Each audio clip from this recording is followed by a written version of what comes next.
여러분은 어떨 때 식물이 죽나요? 사랑하는 식물이 어떨 때 병들거나 죽나요? 저는 식물을 대량 재배하는 농부입니다. 물론 정원식물을 재배하는 농장을 운영하고 있지만 본래 환경원의 디자인이 제 전공입니다. 오랜 시간 식물을 키우고 관리하며 실내 조경, 시공 및 관리를 했습니다. 잘 키우려고 신경 써서 관리하다 보면 분갈이, 물관리, 병충해, 비료, 햇빛, 통풍 등 신경 써야 할 것들이 한두 가지가 아닙니다. 그렇게 신경 써서 키우는데 식물이 병들거나 죽는다면 그때 우리는 마음의 상처와 안타까움, 아쉬움이 남습니다. 그래서 잘 키우고 싶은 마음에 유튜브에서 관련 영상을 찾아보시고 화원에 가셔서 식물 관리에 대해 질문도 하시고 식물을 키우실 것이라고 생각합니다. 하지만 내가 살고 있는 집의 환경이나 나의 생활 패턴이 반영되지 않는 대답들은 결국 또 식물들을 죽게 만들지 않을까 생각됩니다. 식물을 처음 키우시는 분들이나 오래 키우신 분들과 이야기하다 보면 항상 고민하시는 것이 크게 두 가지가 있습니다. 첫 번째로 물을 얼마나 줘야 하지? 두 번째로 분갈이를 어떻게 해줘야 하지? 입니다.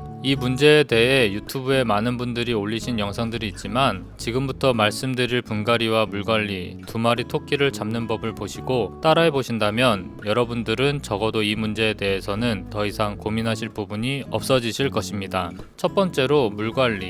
요즘은 화원에서 일주일에 한 번만 물 주세요 하는 말을 못 들어보셨을 것입니다. 얼마 전만 해도 화원에 물을 주는 간격을 물어보면 이렇게 대답했습니다. 시간이 지나고 많은 분들이 유튜브 활동을 하시면서 어떻게 변했나요? 겉흙을 만져보시고 손에 흙이 묻어나지 않으면 물을 흠뻑 주세요 라고 하다가 그 기준도 각자의 차이가 있어 지금은 통일된 기준을 갖고자 나무젓가락이나 수분 측정기를 꼽아보고 물을 주세요 라고 합니다. 두 번째로 분갈이.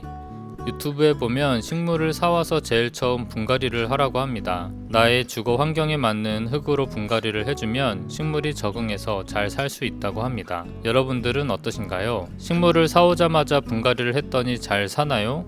여기서 또 문제가 생깁니다. 시중에 파는 분갈이 용토나 직접 자재들을 혼합해서 만든 흙으로 분갈이를 하다 보면 과습이라는 문제가 발생합니다. 과습은 이전 영상에도 말씀드렸지만 뿌리 피해의 증상입니다. 궁금하신 분은 오른쪽 위에 관련 동영상 확인하시기 바랍니다. 분갈이를 하면서 뿌리가 상처를 입거나 뿌리에 유해한 성분이나 환경이 조성되어 뿌리가 제 기능을 하지 못하는 상황이 되어 식물이 시름시름 병들어갑니다. 세 번째로 내 생활 패턴. 저는 이것이 가장 중요하다고 생각합니다. 식물을 키우는 것이 좋은지 모르는 사람은 없죠. 하지만 내가 잘 키울 수 있느냐가 가장 중요하다고 생각합니다. 많은 분들이 일하느라 바쁘고 여가 활동도 많아서 매일 식물 상태를 확인하고 물을 주고 분갈이를 해주고 통풍도 시켜주는 등 신경 써서 해줄 수 없는 부분들이 많습니다. 식물을 키운다는 것은 식물과 내가 함께 살아가는 것을 말합니다. 우리가 해야 할 일을 못하면서까지 식물을 키울 수는 없는 것이죠. 그렇다면 바쁜 현대인들은 식물을 키울 수 없는 걸까요? 가족들이나 지인들에게 식물 관리를 부탁해야 할까요? 비용을 들여 식물 관리사를 고용해야 하나요? 어떻게 해야 할까요? 제가 유튜브를 시작한 이유가 여기에 있습니다. 제 영상을 보신 분들은 아시겠지만 24년 12월부터 저는 이렇게 물구멍 없는 화분에 식물을 키우며 유튜브 채널을 운영하고 있습니다. 지금까지 죽은 식물은 하나가 있는데 추워서 동해를 입어 죽은 것 빼고는 전부 잘 살아 있습니다. 세라미스를 말씀드리는 이유는 제가 키우는 방법에 탁월한 인공토라 추천드리고 있습니다. 물을 한번 채워 놓으면 요즘 같은 환경에선 3주에 한 번 정도 물을 채워주고 있습니다. 물이 다 말라서 주는 건 아니고 물이 어느 정도 있지만 3주마다 물을 채워주고 있습니다. 저처럼 키워보시겠습니까? 여러분들을 위해 물구멍 없는 톱은 2개, 세라미스 2.5리터 한 포, 수분 측정기 2개를 세트로 구성해봤습니다. 화분은 그라파이트 색상과 화이트 2가지 색상으로 원하시는 색 2개를 선택하시면 됩니다. 사이즈는 15cm 화분입니다. 처음 식물을 키워보시는 분들이나 자주 말려 죽이시는 분들은 이번에 시도해보시기 바랍니다. 식물은 제 영상 중에 추천식물, 음지식물 추천 영상을 보시고 주변 화원이나 마트에서 구매하셔서 분갈이 하시고 저면관수 재배로 식물을 키워보세요. 확실히 편하게 키우실 수 있습니다. 시중에 다녀보시면 아시겠지만 물구멍 없는 화분이 좀처럼 찾기 힘듭니다. 세트 구성으로 준비했으니 저면관수 재배 입문해보시기 바랍니다. 대부분의 가정집이 식물이 잘 살 수 있는 조건들이 아닙니다. 음지가 많고 통풍도 잘 안되죠. 예쁜 꽃이 피는 식물들은 대부분 많은 빛과 물, 환기, 영양분을 필요로 합니다. 환경이 맞는다면 예쁜 꽃이 피는 식물들도 잘 자랍니다. 20년 전에 베란다 조경이 이슈화되고 정부에서도 많은 관심이 있었습니다. 많은 분들이 베란다 조경을 시공했지만 망했습니다.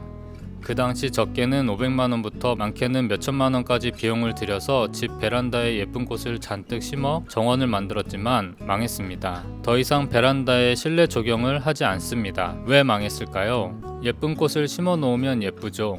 하지만 한 달도 안 돼서 전부 죽습니다. 왜 죽을까요? 식물에 대한 이해도가 없이 예쁘게 만들기만 해서라고 저는 생각합니다. 그것은 지금도 마찬가지입니다. 여러분들은 집에서 식물을 죽이지 않고 잘 키우고 싶으신가요? 식물과 함께 플랜테리어의 삶, 식집사의 삶을 살고 싶으신가요? 그렇다면 내 집에서 잘 자랄 수 있는 식물이 무엇인지, 내가 나의 생활 패턴에서 잘 키울 수 있는 식물이 무엇인지, 어떻게 해야 식물이 잘 자랄 수 있을지를 아셔야 합니다. 그래서 그 기준을 가지고 식물을 선택하고 키우셔야 합니다. 그런 고민 없이 꽃이 예쁘다고 꽃을 사오고 죽으면 왜 죽었는지 이유도 모른다면 안 되는 겁니다. 사랑하는 식물을 잘 키우려면 식물에 대해 기본적인 지식이 있어야 합니다. 식물이 잘 자랄 수 있는 조건인 빛, 물, 공기, 흙, 비료, 병충해 등을 알아야 하고 각 식물의 종류의 이름과 특징 등도 알아야 합니다. 기본적인 지식이 없이 화원이나 꽃집에서 판매하는 싱싱하고 예쁜 식물들이 내 집에서 전부 잘 자랄 거라는 생각을 가지고 식물을 사오셨던 분이시라면 식물들을 많이 죽여보셨을 것 같습니다. 환경이 좋지 못하다면 식물을 못 키울까요? 아닙니다. 실내 관엽식물들 중에 내 주거 환경에 맞는 식물을 골라서 키우시면 됩니다. 그리고 내 생활 패턴에 맞게 식물을 재배하는 방법을 익히신다면 충분히 플랜테리어, 식집사의 삶을 사실 수 있습니다. 인테리어의 완성은 식물이라고 하죠. 집에 식물 하나 놓는 순간 집 분위기는 확 바뀌고 식물이 자라는 모습을 보고 있으면 너무 예쁘고 사랑스러운 마음이 생겨 2개,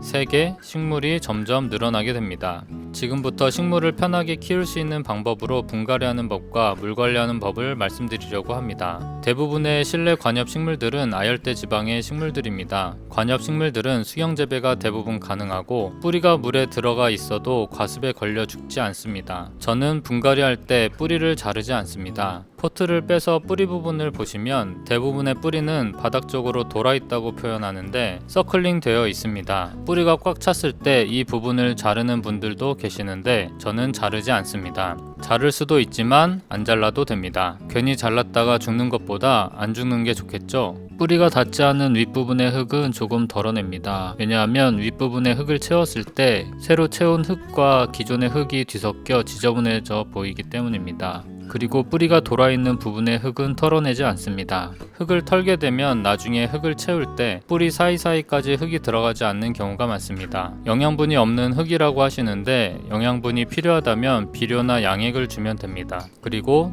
용토는 상토를 사용합니다. 상토로 심을 때는 슬릿 화분으로 속 화분을 넣어줍니다. 이유는 상토의 공급을 줄이기 위해 물로 흙을 다져주기 위해서이고 추후에 화분을 변경하고 싶을 때 변경할 수 있게 하려고 합니다. 화분은 물구멍 배수구가 없는 화분을 사용합니다. 앞서 말씀드린 대로 수경 재배식으로 물에 넣어서 키우려고 합니다. 시중에 여러 분갈이 용토가 판매되고 있지만 상토 사용하시면 됩니다. 또는 세라미스를 사용합니다. 세라미스는 흔히 연탄가리식 분갈이라고 표현하는데 식물을 더 큰 화분으로 분갈이할 때 그대로 옮기는 것을 말합니다. 세라미스는 연탄가리식 분갈이용으로 개발된 것 같습니다. 재질을 보시면 황토를 구운 상태라 많은 기공을 갖고 있어 보수성, 보비력 등이 탁월해 보입니다. 상토를 채우고 살살 화분을 두들겨 최대한 흙이 공급 없이 잘 채워지도록 합니다. 상토로 분갈이를 할 경우 물을 부어 흙이 가라앉도록 합니다. 물로 한 번 더 눌러준다고 생각하시면 됩니다. 물을 부어 흙이 가라앉으면 위에 조금 더 보충해줍니다.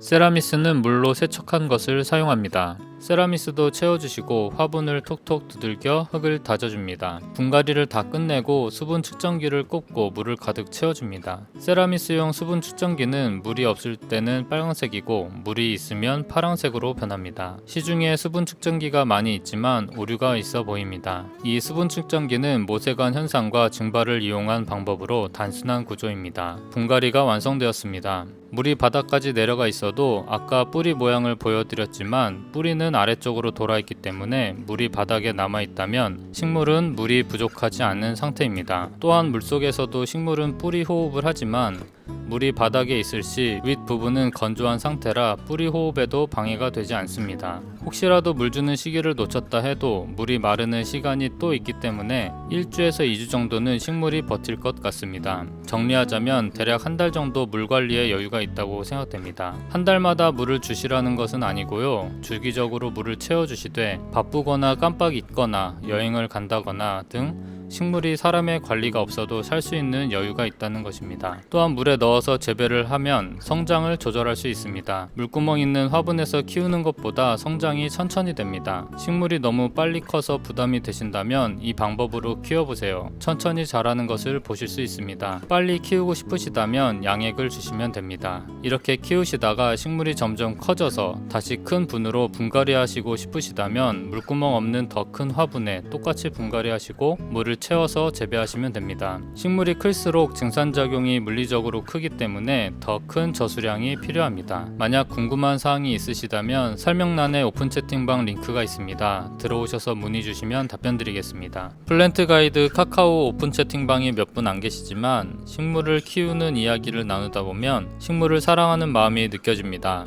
식물 이야기 함께 나누실 분들은 참여 부탁드립니다. 오픈 채팅방이 부담스러우시다면 댓글로 문의 주시면 답변 드리겠습니다. 이번 영상 어떠셨나요? 저처럼 해보시면 분갈이, 물관리, 2마리 토끼 잡으실 수 있으실까요? 모든 식물을 이렇게 키우라고 말씀드리는 것은 아닙니다. 좀 더 편하게 말려 죽이지 않고 관리하며 식집사의 삶을 살고 싶으시다면 시도해 볼 만한 방법이라고 생각합니다. 이렇게 키우시면 과습 걸린다고 생각하시는 분들도 한번 시도해 보세요. 과습 안 걸리고 잘 삽니다. 제가 키우는 식물들이 증명하고 있잖아요. 봄이 오고 있습니다. 준비하셔서 봄에 예쁜 식물 키워보시기 바랍니다. 영상이 도움이 되셨다면 구독, 좋아요 부탁드립니다. 구독이 좀처럼 늘지 않아서 조바심이 나지만 더 좋은 영상으로 구독하신 분들에게 보답하고자 노력하겠습니다. 감사합니다.